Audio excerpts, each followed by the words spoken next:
Welcome to The Gaze. I'm glad to be with you on a digital platform of New Europe. Platform there where we will show all the significant events in different regions that at the end of the day affect the world globally, and we will speak about it with our experts for you. I'm Ksenia Smirnova, and it's my show Talk for More Details, and today we will speak about new world security. And I'm very glad to present our guest. It's Matthew Lights. It's Associate Professor, Undergraduate Coordinator at University of Toronto. Good day, or in your case, good morning. Добрий вечір. Добрий вечір. I'm very glad that you got a time for our project. So let's start to discuss the global security threats that we have for today. And I would like to begin with the summit G7 that lately took part in Hiroshima. So during the G7 summit in Hiroshima, United Nations Secretary General Antonio Guterres stated that the United Nations Security Council didn't fulfill its main functions for which it had been created in 1945. The flaw of the system of international security is that a state that does not consider international law has emergency powers within the United Nations Security Council, and it has unleashed the largest war in Europe since 1945. In April, Russia was the chairman of the United Nations Security Council, despite the fact that the Kremlin began the greatest war in Europe since World War II. Moreover, Russia holds the chair in the United Nations and of a permanent member of the Security Council illegally. It belongs to the USSR, and procedurally could not have passed to Russia. Russia should be expelled from the United Nations, and its accession to this organization should be considered according to the appropriate procedure. Perhaps it is this war that will lead to the reconstructing of the global security architecture, turning it into a more modern and effective one. So my first question is, the exclusion of Russia requires a legal procedure, as we understand. What are the chances to develop and to approve, and most importantly, to get the majority of votes for these decisions? Because the United Nations is not monolithic as reality shows, and voting, especially on the key resolutions, especially with regard to Ukraine. So with which countries in the United Nations can be some problems, and problems especially on these issues? And is there any understanding of how to convince those countries who already know everything what's going on but refuse to accept the facts and react, having their own interests, choosing neutrality? How do you think, is there any procedure possible to change the situation in United Nations organization? Yes, thank you for the question. As you were speaking, I was just thinking that in some ways the situation involving Russia is even more dramatic than what you outlined. Not only has Russia unleashed, as you said, the largest conventional war in Europe since World War II, but it's also behaving in a manner that contradicts the founding principle of the United Nations, which, among other things, and first and foremost, was meant to prohibit the acquisition of additional territory between states through a war of aggression. So it's not that there have been no disputes about international law, or that nobody's ever done anything before this that violated international law. But I think it is fair to say that what Russia is doing now is practically unprecedented, with the possible exception of Saddam Hussein's invasion of Kuwait in more than 30 years ago, which, interestingly enough, was condemned by everybody concerned, including then the Soviet Union, which still existed and was a member of the United Nations Security Council. So the dilemma that the world faces with Russia is that Russia is de facto at least a member of the Security Council, but is behaving in a manner that completely contradicts the founding principles of the United Nations, which is that not that borders are sacred, but that they should be respected, and that they should only be changed in certain peaceful ways, and not through a war of aggression meant to carry out territorial aggrandizement, as Russia has done already by allegedly annexing a number of Ukrainian regions, and as it has seeking to do by trying to conquer more of Ukraine. So to answer your question, I, like you, do not see any current indication that the United Nations is preparing to discipline Russia in any way, let alone to remove it from its position on the Security Council. You and I were just speaking about the atrocity that Russia has clearly committed against the people of Ukraine in the form of the explosion of the Kakhovka Dam. One would hope that this will jar certain nations out of their complacency. But so far, I don't see any indication that the result will be what you were asking about, that is the removal of Russia. Certainly, it is possible that the accumulation of these atrocities, the war itself, as well as the atrocities that Russia has committed in it, will lead to nations distancing themselves from Russia in other ways. We've already seen that to some extent, even in the countries that Russia considers to be its so-called near abroad. So the countries of Central Asia and the Caucasus have increasingly shown their displeasure with the war of aggression against Russia, and one hopes that the latest atrocity in Kakhovka will further lead them to conclude that Russia is not an appropriate partner. Talking about some countries that I mentioned, they know everything, but showing off that nothing happens. It's very difficult to communicate because, as I understand, the principle of democracy remains fundamental in the United Nations. So this must be as an explanation. So it's not possible to put pressure on participants of this organization who have different views on some facts, or you think it's not appropriate explanation why some of the countries still don't vote or still remain neutral while voting for some resolutions, especially about Ukraine? I think it's completely appropriate. Yeah, democracy. I think it's completely appropriate to criticize countries that fail to take a sufficiently firm stand on Ukraine, on the issue of Russia's invasion of Ukraine, I should say. And in particular, on your question about democracy, one of the most discouraging aspects of the diplomacy involving this war has been the refusal of a number of large countries in the global south that are democracies, and that one would hope would know better, to take a firm position against Russia. So in some sense, it's not surprising that China is trying to avoid any kind of confrontation with Russia and is backing it in a number of ways.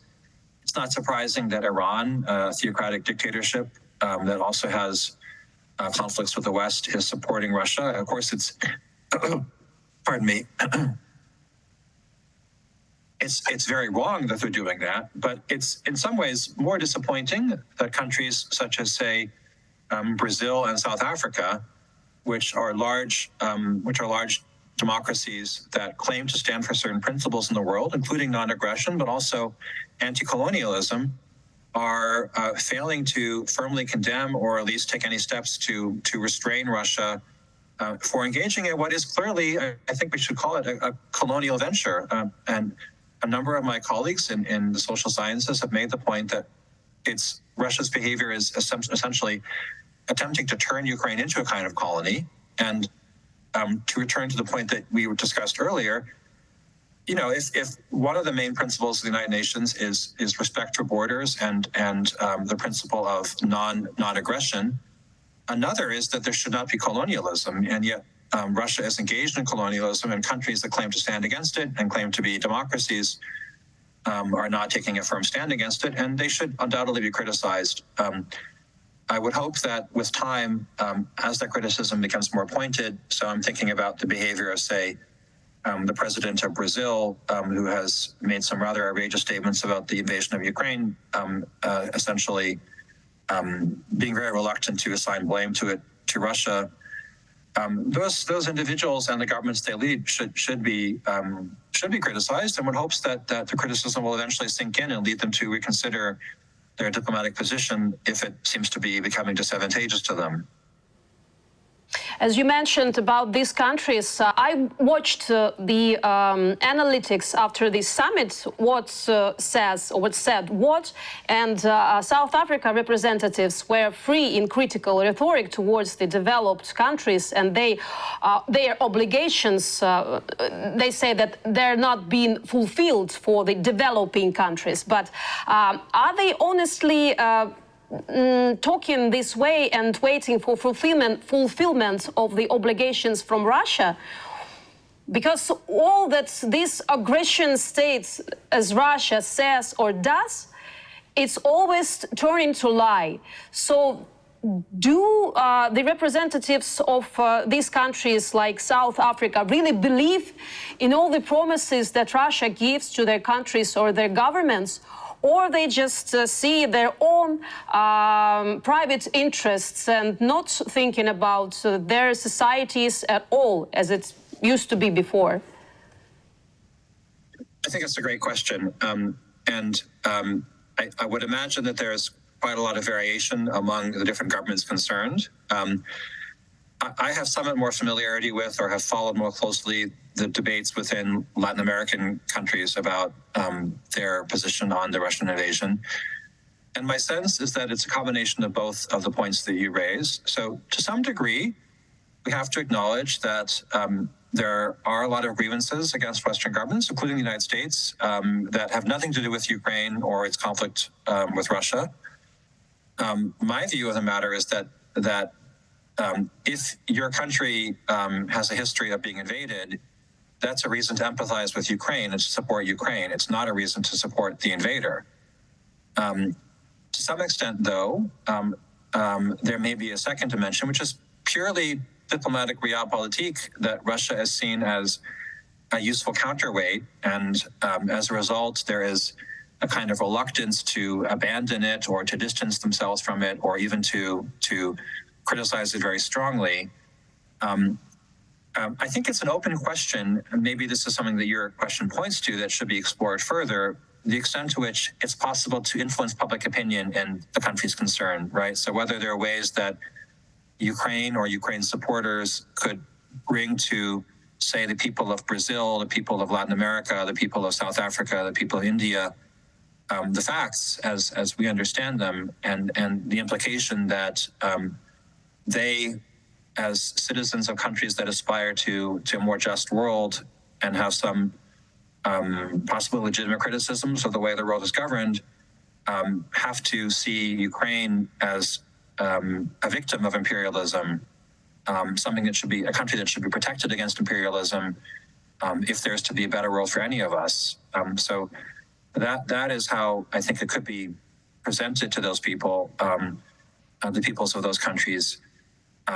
I have wondered whether enough has been done by Western governments to try to influence opinion in global South countries, or particularly in BRICS countries, the ones that we can reach, not including China, which of course is itself a very closed authoritarian state. My impression is that what has been done mainly is diplomatic maneuvering behind the scenes to influence the behavior of those governments. There's nothing wrong with that, but I do think there is some reason to think that more should be done to make the case for Ukraine to the people of, say, Brazil, South Africa, India, and other parts of the global South. To resume our discussion, the future of the United Nations and such organization that we awaited would be served for the peace, but what we see from their decisions, they cannot do the job that they were intended to do. And since the beginning of war, and I remind this is the 2014 in Ukraine, it's been 9 years of war already. But till that time, the United Nations continues to give the floor to Russia, to listen to the open lies of the representatives of their politicians, and all the presenters in this as a whole know that this is lie. They openly say, and the representatives of the United States and different other countries say this is a lie, but they still listen to Russian Federation. More of this. They still didn't find how to deprive Russia of the rights of veto. I'm not telling about getting away Russia from the United Nations as a country, but to do some radical decisions. So taking in account all of this, how do you think this organization like United Nations will have a destiny, will have to have a destiny like League of Nations after the First World War, because it's weak. It's just people and the building, and no power, no influence. So it has to be reconstructed, or it has to be eliminated and build up from the very beginning. Yeah, that's a great question. I wish I knew the answer.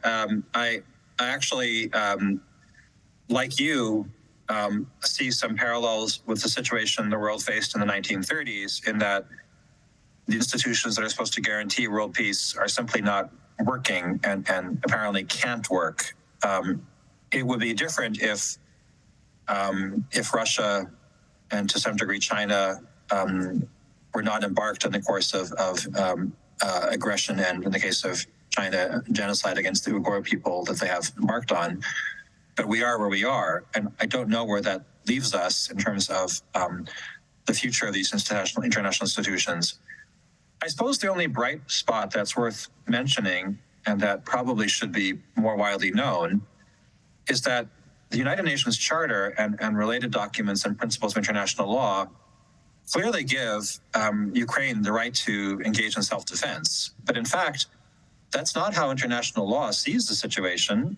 In particular, the United Nations as an institution, it clearly gives Ukraine the right to defend itself, and other countries the right to provide Ukraine with the assistance that it requests to defend itself.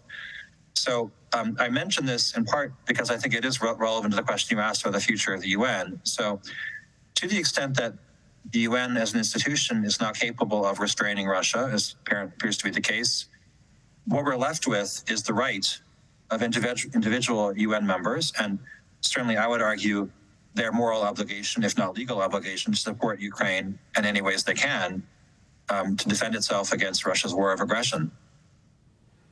Anyways, in all this decision, we can all this decision we can read through the prism of let's say human factor, and as long as this human factor exists, there'll be some difficulties in making sharp decisions. So when human cannot decide something, we try to understand what about this thinking the artificial intelligence. So what we asked him how to change the security architecture on our planet, at what we have very interesting answers. So I will quote some of them.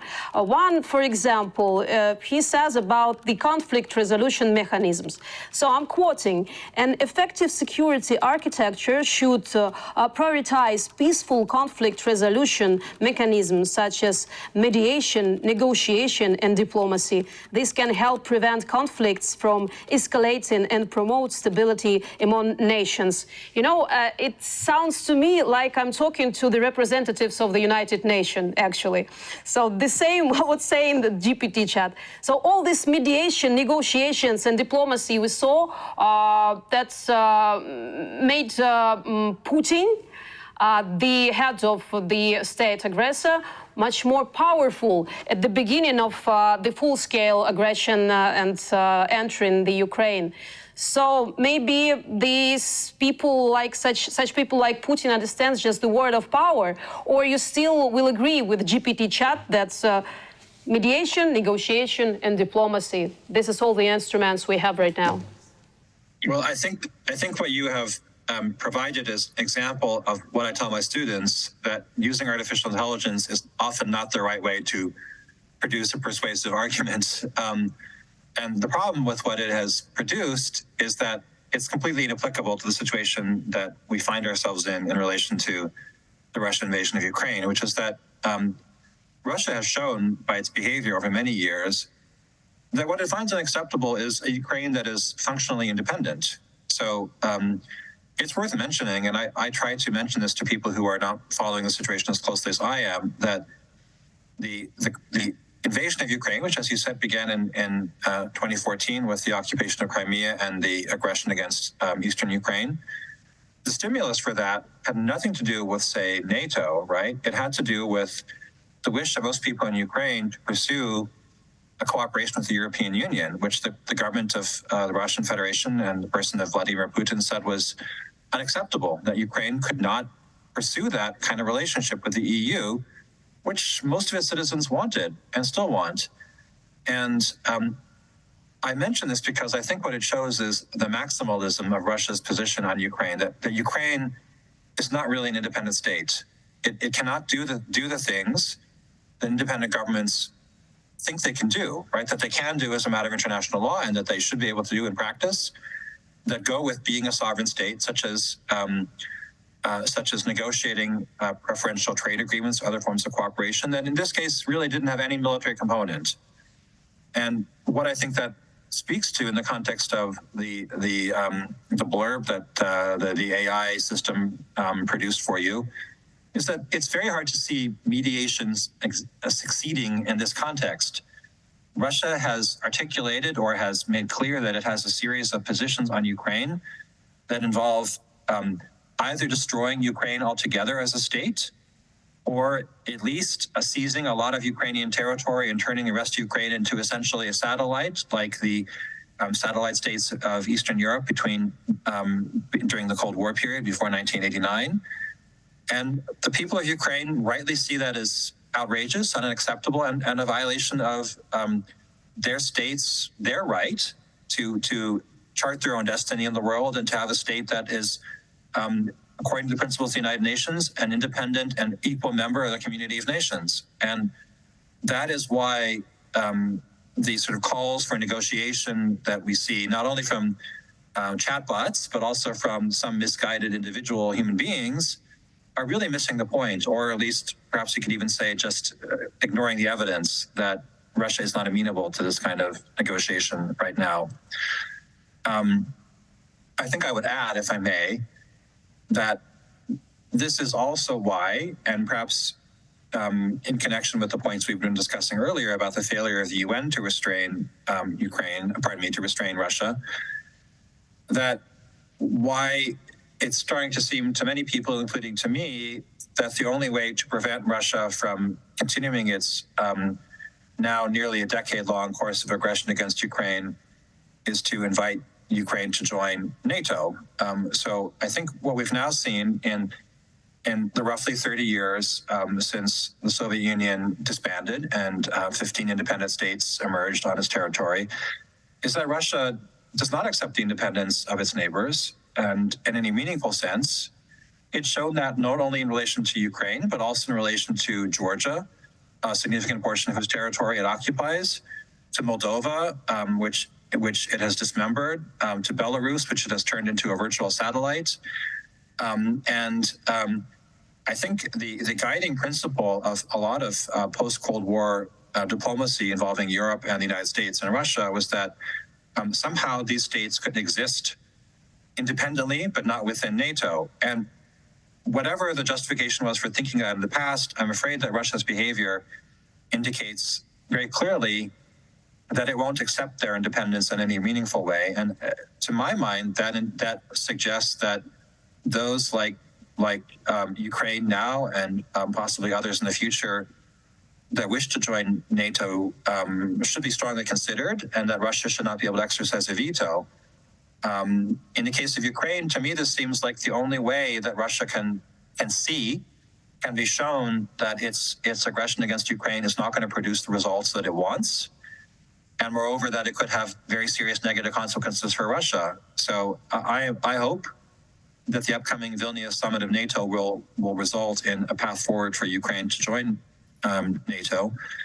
And I would add that, again, given where the world is with the United Nations, right, if the UN were capable of defending Ukraine effectively against Russian invasion, it might be a different conversation, but we are where we are. The UN has shown that it is not capable of doing that, or at least is not willing to do it. there is no reason within international law for NATO to decline to consider Ukraine's membership application simply on the basis of Russia's objections. And this is the way that we, as an Atlantic community, can pursue international peace and stability in Europe, both for Ukraine's sake and for the sake of all of us. Yeah. Actually, Russia looking towards some other countries not friendly, and it's not just the countries you mentioned already, Georgia, Belarus, or Moldova.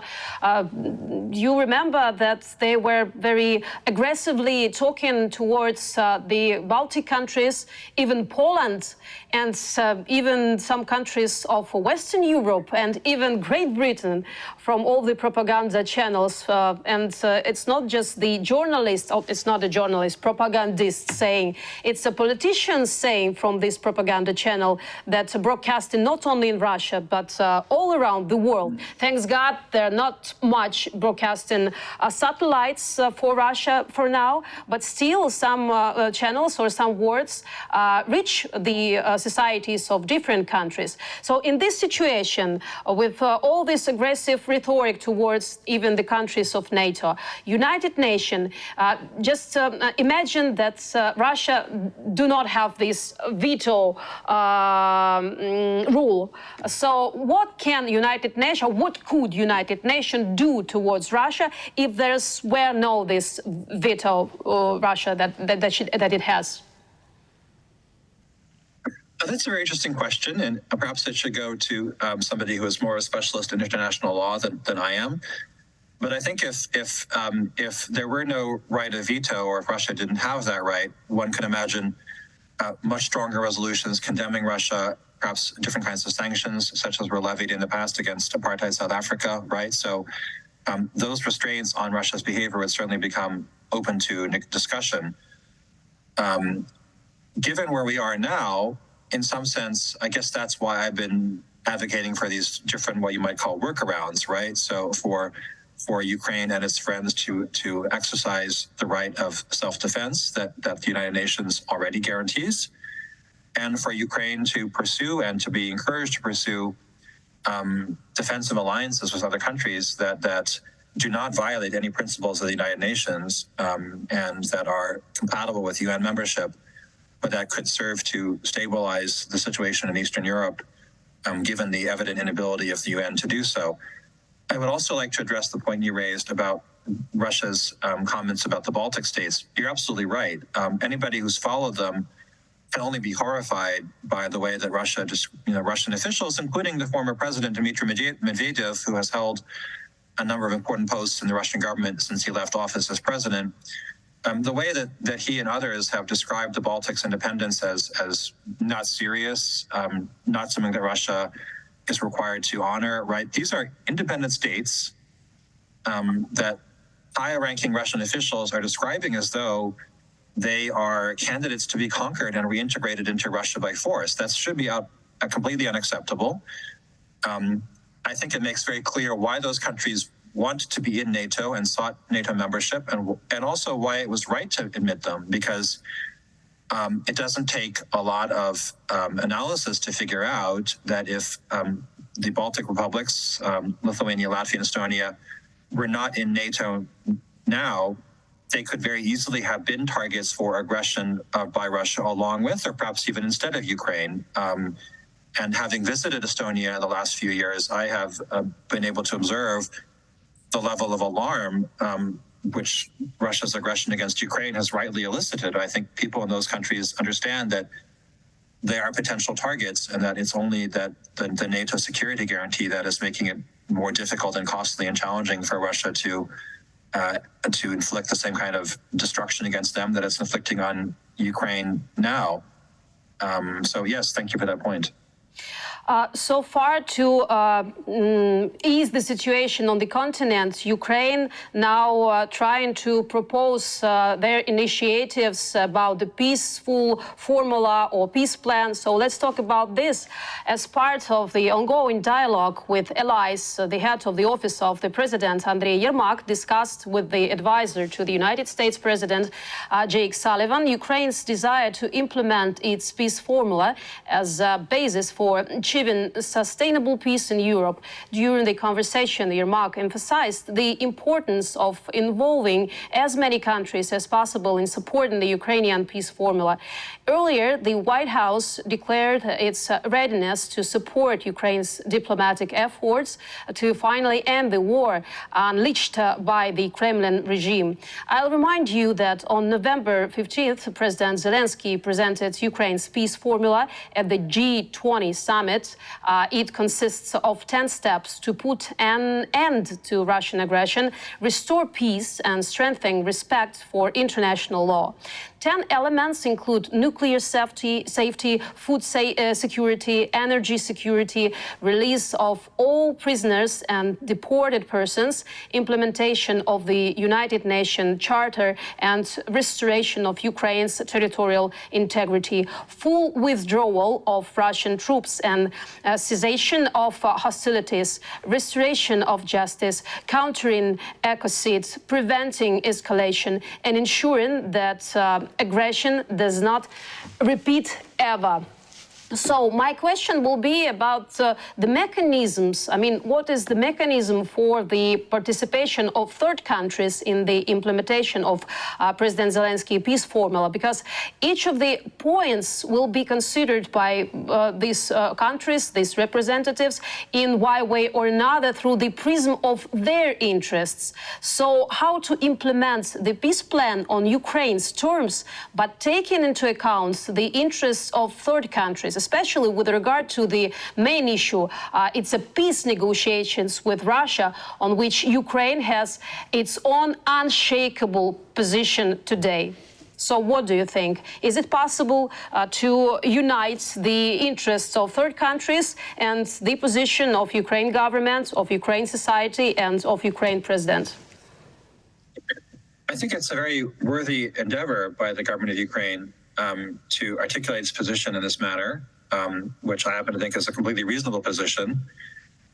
It's unfortunately necessary for Ukraine to do that because of the proliferation of so-called peace proposals from other governments, many of which envision Russian troops remaining in occupied parts of Ukraine, which I think it's only fair to call essentially legitimating or giving some kind of approval to Russia's war of aggression. So I can certainly see why Ukraine has produced its own set of proposals that it is trying to encourage its friends in the world to support, right? To indicate that this is a set of principles that can end this conflict and not the ones that countries such as, say, China have advocated for, and which some other, as you mentioned, some other BRICS members, such as Brazil, seem to be receptive to, right? To kind of prevent the formation of a sort of alternative pseudo-agreement or pseudo peace position in which Russia is allowed to reap some territorial and military benefits from its war of aggression against Ukraine.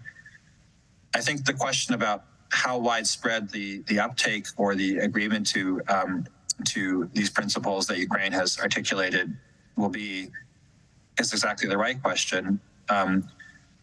In terms of how this is compatible with their self-interest, I think I would argue that it is compatible with their self-interest. So let me give you an example. I live in Canada. So I tell people in Canada who ask me, you know, why does this matter for us here in Canada? Ukraine is very far away. We don't have a border with Russia. Leaving aside the fact that Canada actually does have some concerns about the sovereignty of its Arctic territories and threats to them from Russia, I think that most governments should understand or should be able to be convinced that the position that Ukraine is advocating is reasonable and is in their own interest as sovereign states that do not wish to become essentially the victims or the objects of aggression by a handful of countries in the world that enjoy the power that the Russian Federation enjoys, and which it is currently abusing in the most disgraceful and outrageous manner. So I think that I would like to think that with diplomacy and persuasion, a large number of countries can be persuaded to accept Ukraine's principles. If they can't, then what they are saying is that they are indifferent to the principles of sovereignty, territorial integrity, and non-aggression that Ukraine is standing for. And so even if they don't agree to them, or if they try to propose alternative, as I was saying earlier, pseudo peace proposals like the ones that some actors such as China have tried to present, it's still very valuable that Ukraine is doing this because it is making the stakes clear, and it is compelling everybody in the world to identify themselves, to identify the position that they hold and how they situate their government in relation to these different proposals. Mm-hmm. But the main points that I've heard from your speech right now, we have to stress that this is not only about Ukraine. This is about the international law. And this is about, the breaking of the international law and the precedents for another countries if they will not take into account this main point. Okay, but I want to remember one trap that we got into, and it's a trap called the Minsk agreements. The trap was in the absence of specific deadlines for each item, of each point, and the absence of responsibility for non-compliance by the parties that signed this agreement. So on your point of view, to not make mistakes like we did signing this Minsk agreement, for not making mistakes and repeat the same story like we had with Budapest memorandum, what rules of responsibility for violation should be included in this agreement, and should there be any deadlines for each actor of this war? Well, unfortunately, it's at the moment all very hypothetical because Russia does not seem to be seriously interested in negotiations based on the principles that Ukraine has outlined. So the issue that you're describing would possibly become relevant in a future scenario in which Russia has either acknowledged its defeat in Ukraine and been expelled from Ukrainian territory by force, or clearly under a different government, not the current one, might be more amenable to trying to engage in serious diplomacy rather than fake diplomacy with Ukraine. I think the points you raise are fair and to that extent, right? So if any kind of peace agreement is to be reached, clearly it needs to provide both deadlines for Russian compliance and consequences for non-compliance. It seems to me that the major weapon that Western governments can wield over Russia right now is the threat of the continued suffocation of the Russian economy by sanctions. And I recognize that the sanctions are not a solution in themselves to Russia's aggression. They haven't stopped Russia from continuing to attack Ukraine for going on a year and a half now. At the same time, I also think it's a mistake to think that they are useless. They are demonstrating to the Russian people and the Russian elite that the long-term economic development of their country is being sacrificed for Putin's criminal ambitions against Ukraine. I'm somewhat skeptical that that would ever lead to, say, sort of a democratic transition in Russia. But nonetheless, it is something that is a bargaining chip. So I would hope that if in the scenario in which negotiations with Russia become possible in some real way, that any kind of lifting of sanctions will be, as you said, conditioned on specific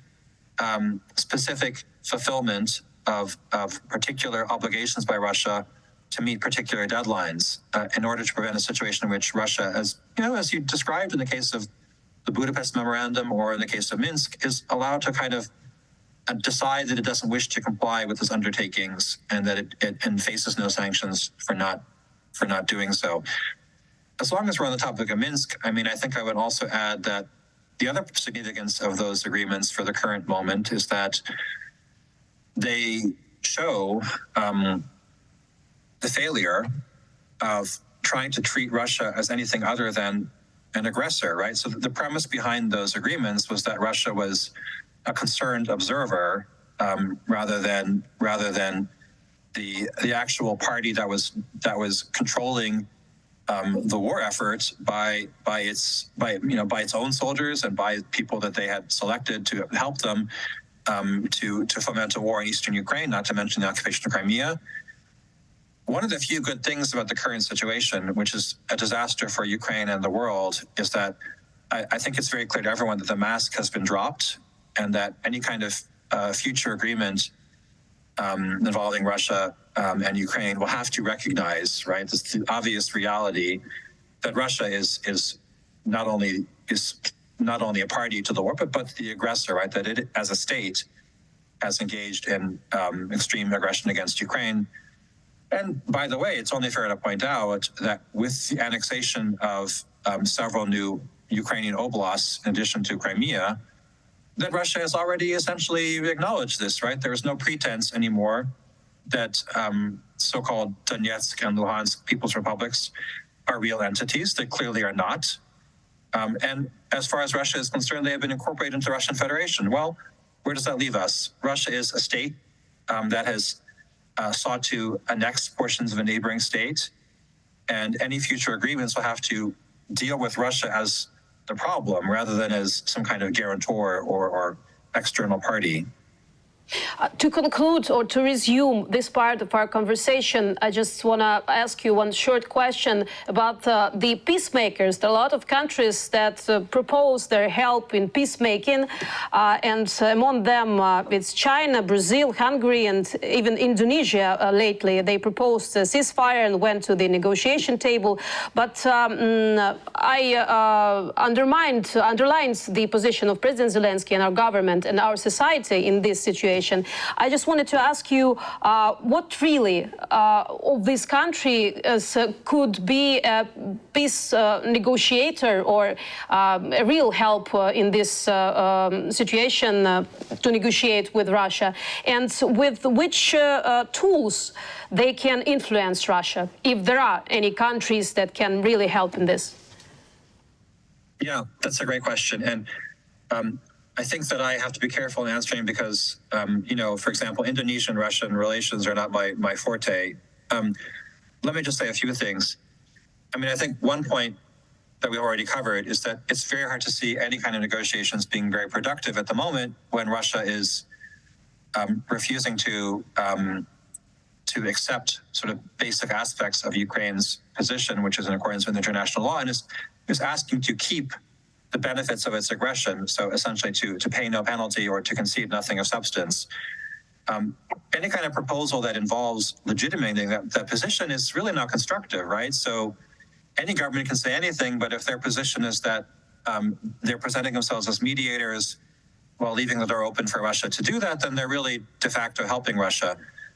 There may be, even now, opportunities for constructive mediation on certain very limited matters, such as the so-called grain deal, which Russia has, I think, again, begun to abrogate or indicated that it wishes to abrogate, right? So that would be an opportunity for countries that are, to show that they are acting in good faith, countries that rely on grain exports from Ukraine to intervene in a diplomatic manner, to play a constructive role in alleviating the suffering generated by Putin's war.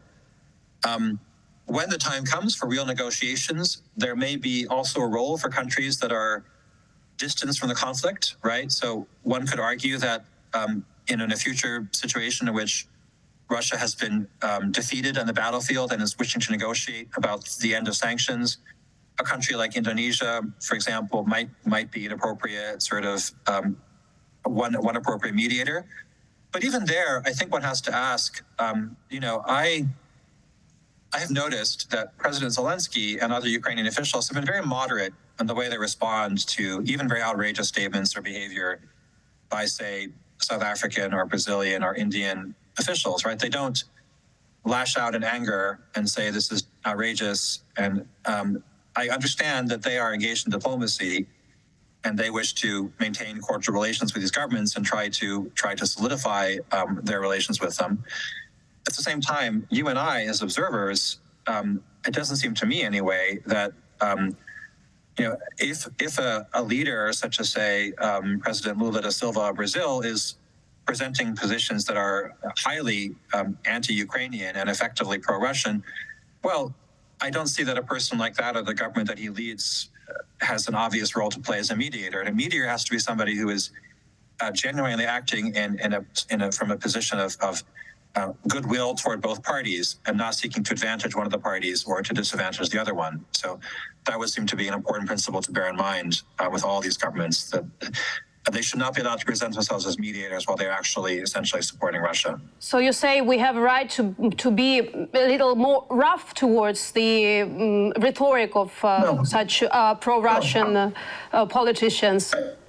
I think that Ukraine is fighting for its survival and using all the tools at its disposal, including diplomatic ones. So what I said was not meant as a criticism of the Ukrainian government, and I'm not in a position to comment on what their reasoning is. I certainly understand why Ukraine feels that it cannot afford to alienate any potential partners right now. But I am not constrained by that, right? So I can say that it doesn't seem to me that a country, say China, let's just take China, I think is the most clear-cut example. China is clearly Russia's ally, right? The idea that China, which is also articulating a position that does not require Russian troops to leave Ukraine for a peace agreement, well, it's hard to see how anybody could think that Ukraine should accept that kind of role for China, right? I mean, maybe it's not to Ukraine's advantage to say that so openly. Maybe there are ways in the future in which Chinese participation could be linked to participation of other countries that are more friendly to Ukraine, such as Canada, the UK, France, right, other NATO countries. But I'm simply making a point that it is very disingenuous for the government of China to present itself as a kind of a neutral party when it is obvious to everybody that it is an ally of Russia with which it is engaged in a very close security and economic relationship, and when its own positions on the invasion of Ukraine have been essentially pro-Russian. So I think it's fair for all of us to hold governments to a standard of evaluating their behavior and seeing whether it makes them suitable for the roles they claim to want to pursue. And in the case of China and some of these other governments, it's just they should not be treated as neutral, benevolent mediators when they're clearly interested in preserving Russia's, in supporting Russia. We have several more minutes. I want to discuss the security guarantees before we got a chance to enter NATO or any other allies. The heads of state and government of NATO countries will discuss in particular ways to strengthen the alliance's cooperation with Ukraine. This was stated by U.S.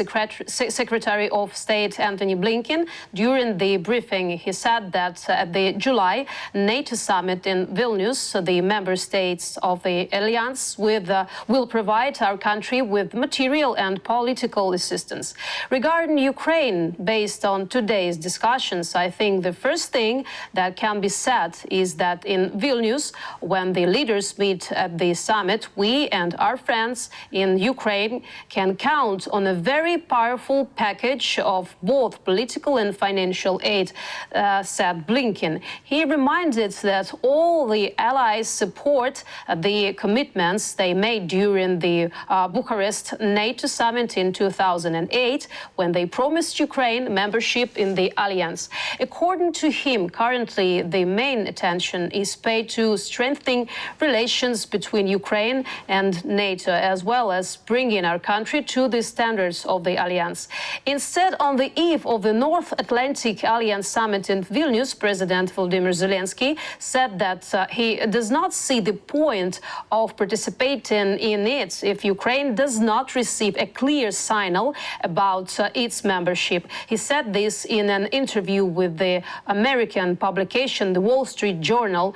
I quote him, "Some NATO countries are so afraid of Russia that they are not ready to see Ukraine in the bloc. If we are not seen, the signal is not given in Vilnius, I believe that Ukraine has nothing to do at this summit," the head of state emphasized. So what decision can be expected during this NATO summit? How do you think?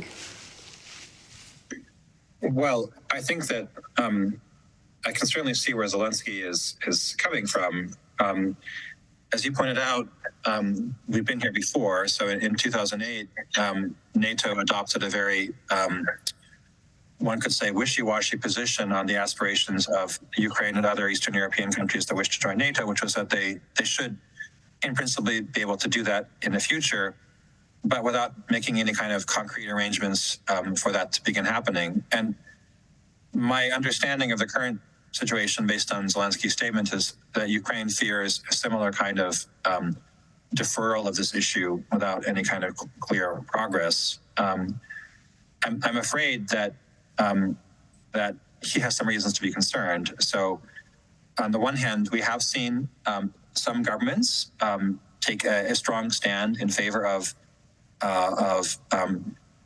developing a timeline for Ukraine's NATO accession, as was recently done for Finland and Sweden, right? So it's certainly not the case that this can't be done. On the other hand, it does seem as though many more governments are not there yet. Whether they will be in the future remains to be seen. But the discussion of the so-called sort of Israel option, right, in which NATO makes a commitment to support Ukraine with equipment and weapons and in other ways, but short of the full security guarantees. Well, there's a sense in which it could be better than nothing, than not doing anything additionally for Ukraine. But I can also see why, from the perspective of the government of Ukraine and many Ukrainians, it doesn't really resolve the question. So it's very hard to see anything other than NATO membership serving as an effective deterrent against future Russian aggression. Even if this round of hostilities ended tomorrow, nothing we've seen coming out of Russia indicates a kind of relinquishing of its aspiration to subjugate Ukraine. And that's the fundamental problem.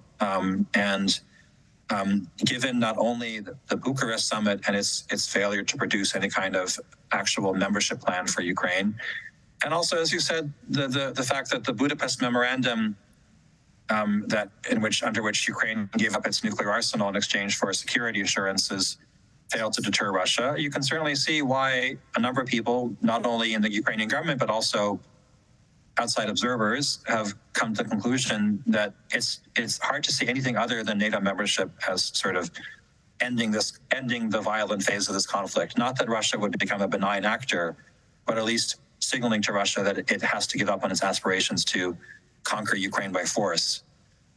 So I hope that the Vilnius summit will produce a clear way forward for Ukraine to join the alliance, but I certainly understand Zelensky's apparent concern that it may well not do so, and then the question becomes what's left, or what are other possibly beneficial, although not as beneficial, outcomes that could be expected from the Vilnius summit. Can there be proposed any compromise during this period of time while we're in state of war? Well, I have heard of the argument made. I think it's quite sensible that the Federal Republic of Germany was admitted at a time when Germany was occupied by the former victorious World War II powers, right? And part of what was then East Germany, the German Democratic Republic, was full of Soviet soldiers and weapons. So one can certainly imagine a compromise in which a NATO membership was extended to Ukraine, but without the assurance that NATO would help Ukraine to recover territory that was currently occupied by Russia. So yes, that would seem to be a kind of an obvious template for consideration.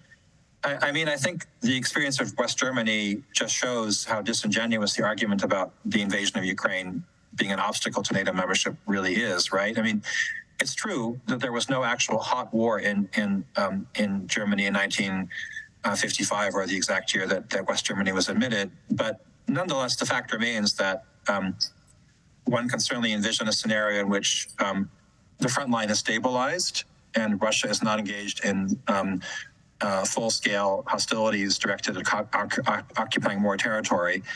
And it does seem as though it would be very perverse to say to Ukraine in that situation, I'm sorry, Ukraine cannot join NATO until this conflict is fully resolved, because that is essentially encouraging Russia to maintain a kind of low level or ongoing level of aggression in order to prevent Ukraine from being integrated into NATO, which is, as I've suggested, probably the only way that the conflict can really be prevented from spilling over into full-scale war in the future. And at the end, I would like to ask you, maybe it's a difficult question, because it's difficult even for us, for Ukrainians, observing all the situation that's going on right now in Ukraine, all the atrocities, all the bombing, these civilian targets 24/7, each day. Every city of Ukraine is suffering from this. Lots of dead people, lots of people who lost their families, their homes. They had to become refugees in different countries of the world.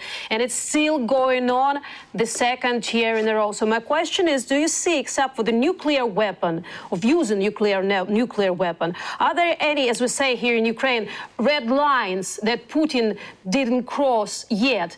And I'm asking it because from the situation that lately happened in Ukraine is the destroying of Kakhovskaya Damba and all the tragic situation and the humanitarian crisis that made by Russian aggressor on our territory again. And it's not only about Ukraine, because it's the ground, it's the water, it's the sea, it's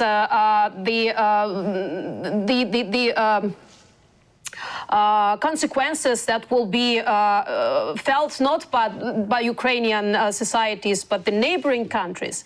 Isn't Alliance tired of Putin's endless bluffing and endless atrocities towards the neighbors? And will there be any proactive actions, as we started from United Nations, but any other opportunities, instruments, and any other organization in the world? Who will put an end to all of this, and in which way? It's a difficult question, I understand, but... Yes, it's a very difficult question. I hesitate to speculate, but I will agree with you that the destruction of the Kakhovka Dam, for which I think Russia is the obvious and only serious suspect,